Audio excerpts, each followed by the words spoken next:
every business has one of two problems. They either have a customer problem, meaning they need more customers, or they have an employee problem, which is the capacity side. Like they don't have the ability to deliver enough services to the overwhelming customer volume that they have. Like, so as a business owner, you're chasing one of those two things. There's one of them is the bottleneck. You either don't have enough customers or your company's not ready for more customers. So you're building this is the hardest part, right? It's like the customers for me has always been the easy part. I'm a marketer. For some people, they really struggle with the customer part.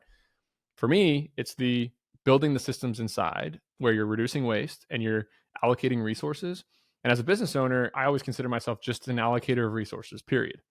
The people who you're in a town, you're running a lawn care company, the people who need lawn care services, they're getting it somewhere.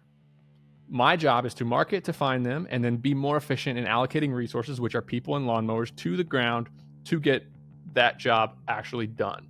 So all I'm doing is allocating resources. I'm attracting talent, I'm hiring them, I'm training them, I'm buying equipment, and I'm putting it to work for customers, delivering what they want.